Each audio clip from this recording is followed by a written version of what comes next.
Guys, welcome back to my channel. কেমন আছো সবাই? আশা করি সবাই অনেক ভালো আছো, সুস্থ আছো, আর আমরাও অনেক ভালো আছি।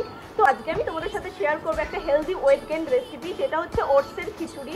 অনেক মায়েদের ভুল ধারণা যে ওটস খেলে নাকি বাচ্চারা রোগা হয়ে যায়, তো এইটা একদমই ভুল। ওটস খেলে কখনোই বাচ্চারা রোগা হয় না। ওটসের মধ্যে রয়েছে প্রচুর পরিমাণে ফাইবার, মিনারেলস, যেটা বাচ্চাদের হেলদি ওয়েট গেইনেরও হেল্প করে, পেট পরিষ্কার করতে হেল্প করে, কোষ্ঠকাঠিন্য দূর করতে হেল্প করে। তো ওটস যখনই বাচ্চাদেরকে খাওয়াবে, নয় ফল দিয়ে না হলে সবজি দিয়ে। তো আজকে আমি তোমাদের সাথে সবজি দিয়েই ওটসের খিচুড়ি তোমাদের সাথে শেয়ার করব। তো চলো গাইস, বেশি কথা বলবো না, ভিডিওটাকে স্টার্ট করা যাক। খাবে তো আমাকে এখন এই টিস্যুগুলো বের করে দিতে বলছো। এই ওটসের খিচুড়িটা বানানোর জন্য আমাদের লাগবে ওটস। এখানে আমি হাফ কাপ ওটস নিয়েছি, আর এটা না সাফোলার ওটসটা আমি নিয়েছি। তারপরে নিয়েছি কিছু সবজির মধ্যে নিয়েছি গাজর, বিনস, মিষ্টি আলু, ক্যাপসিকাম, নিয়েছি কুচনো পেঁয়াজ, আর নিয়েছি 2 কোয়া রসুনটা আমি কুচু করে নিয়ে নিয়েছি। তোমরা এখানে তোমাদের পছন্দ মতন যে কোনো সবজি নিতে পারো। আর তোমাদেরকে বললাম না আমি সাফোলা ওটস নিয়েছি, এর আগে না আমি কুইকারে ওটসটা খাইয়েছিলাম। আর এই যে প্যাকেটটা দেখছো, এটা আমি প্রথমবারই মাম্মামকে খাইয়েছি। এটা বানানোর জন্য আমি এখানে নিয়েছি ঘিয়ের মধ্যে দিয়ে দিয়েছি অল্প একটুখানি জিরে ফোড়ন।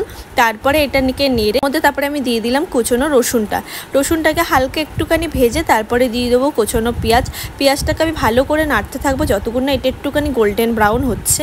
ওটসের খিচুড়িটা অনেকেই অনেক রকমভাবে বানায়, কিন্তু আমি একটু অন্যরকম করেই করি। আমি যেভাবে ওটসের খিচুড়িটা বানাচ্ছি, তোমরা যদি এভাবেই বাচ্চাদেরকে ওটসের খিচুড়ি করে খাওয়াও, তাহলে বাচ্চারা কেন বড়দেরও খেতে খুব ভালো লাগবে। দেখো পেঁয়াজটা ভাজা হয়ে গেছে, এখানে আমি সবজিগুলো দিয়ে দেবো। তো প্রথমে আমি গাজরটা দিয়ে হালকা একটু ভেজে নিচ্ছি, তারপরে সব রকম সবজিগুলো দিয়ে দিচ্ছি। এরপরে সবজিগুলোকে দিয়েও আমি ভালো করে নেড়ে একটু ভাজা করে নেবো, কারণ সবজিগুলোকেও তো সেদ্ধ করতে হবে। তাই জন্য গ্যাসের ফ্লেমটাকে লো করে এটাকে আমি আস্তে আস্তে নাড়তে থাকছি। তারপরে দেখো এটা ভাজা হয়ে গেলে এর মধ্যে দিয়ে দিলাম নুন, হলুদ, অল্প একটু জিরে গুঁড়ো, আর সাথে দিয়েছি অল্প একটুখানি গোলমরিচের গুঁড়ো। তোমাদের বেবিরা যদি গোলমরিচের গুঁড়ো না খায় তাহলে এটাকে স্কিপ করতে পারো। তারপরে দেখো সব কিছু ভালো করে আমি মিক্স করে নিচ্ছি, আর এটা ভালো করে আমি ভেজেও নিয়েছি। তোমরা দেখলে হয়তো বুঝতে পারবে। দেখো মশলাগুলো যাতে তলায় লেগে না যায়, তাই জন্য আমি এখানে অল্প একটুখানি জল দিয়ে দিয়েছি। জল দিয়ে এটাকে আমি খানিকক্ষণের জন্য রেখে দেবো। তারপরে দেখো এখানে যে ওটসটা আমি রেডি করে রেখেছিলাম, এই ওটসটা এর মধ্যে দিয়ে ভালো করে আমি নেড়ে নিচ্ছি। তোমরা একটা জিনিস লক্ষ্য করবে, আমি কিন্তু এখানে কোনো ডাল ইউজ করিনি। অনেকেই দেখবে এই ওটসের খিচুড়ির মধ্যে না নানা ধরনের ডাল দিয়ে থাকে, আমি কিন্তু ডাল ইউজ করি না। আমি নর্মাল ওটস আর সবজি দিয়েই এই খিচুড়িটাকে রান্না করি।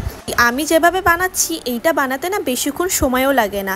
আর তোমরা যদি ডাল দিয়ে বানাও তাহলে তো অনেকক্ষণ সময় লাগে। বাচ্চারা যদি কিছুই খেতে না চায় আর খিচুড়ি খেতে খেতে যখন বোর হয়ে যাবে, তখন বাচ্চাদেরকে তোমরা এভাবে সবজি দিয়ে ওটসের খিচুড়িটা বানিয়ে খাওয়াতে পারো। এটা হেলদি, সাথে সাথে খুবই টেস্টি, আর বাচ্চাদের ওয়েট গেইনিং করতে খুবই হেল্প করে।